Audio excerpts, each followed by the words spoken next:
டெலிவரிக்கு அப்புறம் எப்படி அவ்வளோ வெயிட் போட்டேனே தெரியல. கண்ணெல்லாம் வீங்கி போய் ஒரு மாதிரியா இருப்பேன். எனக்கு என்ன பார்த்தா பிடிக்காது. ஆனா அந்த வெயிட் எல்லாம் அப்படியே ரெடியூஸ் பண்ணி காலேஜ் டைம்ல நான் எப்படி இருந்தனோ அதே மாதிரி என்ன கொண்டு வரதுக்கு இந்த ஒரு கஞ்சி எனக்கு ஹெல்ப்ஃபுல்லா இருந்துச்சு.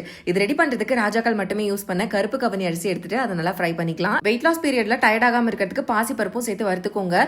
இனி கொலஸ்ட்ரால கம்மி பண்றதுக்கு கொள்ளு சேர்த்து வறுத்துக்கலாம். வெயிட் மேனேஜ்மெண்ட்டுக்கு நல்லாவே ஹெல்ப்ஃபுல்லா இருக்க பார்லியும் சேர்த்து வறுத்துட்டு டேஸ்ட்டுக்காக சீரகமும் குருமிளகு சேர்த்து வறுத்துக்கோங்க. இது கூட காய வச்ச பூண்டையும் சேர்த்து வறுத்துட்டு எல்லாத்தையும் மொத்தமா சேர்த்து அரைச்சு எடுத்துட்டீங்கன்னா வெயிட் லாஸ்க்கு ஹெல்ப்ஃபுல்லா இருக்க கருப்பு கவனி அரிசி கஞ்சி பவுடர் ரெடி. இதை கஞ்சியா காய்ச்சி உப்பு போட்டு சாப்பிடலாம், இல்லனா களி மாதிரி ரெடி பண்ணி தயிர் மிக்ஸ் பண்ணியும் சாப்பிடலாம். ரெண்டுமே அட்டகாசமா இருக்கும். இந்த பவுடர் உங்களுக்கு ரெடிமேடா வேணும்னு நினைச்சீங்கன்னா நான் கீழே டாக் பண்ணிருக்க fit and food Tamil Instagram page reach பண்ணுங்க. பிரேக்ஃபாஸ்ட்டுக்கு பதிலா 2 மாசம் சாப்பிட்டு டயட் லைட்டா ஃபாலோ பண்ணீங்கனாலே எக்ஸ்ட்ரீம் ரிசல்ட் ஃபீல் பண்ணுவீங்க. டெய்லி ஒரே மாதிரி சாப்பிட போர் அடிச்சாலும் 7 நாள் 7 வகையான வெயிட் லாஸ் மிக்ஸும் சேல் பண்றாங்க. இந்த தோசையில மிக்ஸ் பண்ணி பிரேக்ஃபாஸ்ட் டின்னருக்கு சாப்பிட்டு வந்தீங்கன்னா சீக்கிரமாவே வெயிட் லாஸ் பண்ணிடலாம். Contact number and website detail ஸ்கிரீன்ல கொடுத்திருக்கேன். பேஜ் கீழே டாக் பண்ணிருக்கேன். லிங்க் வேணும்னா லிங்க் கமெண்ட் பண்ணுங்க, சென்ட் பண்றேன். பாய்.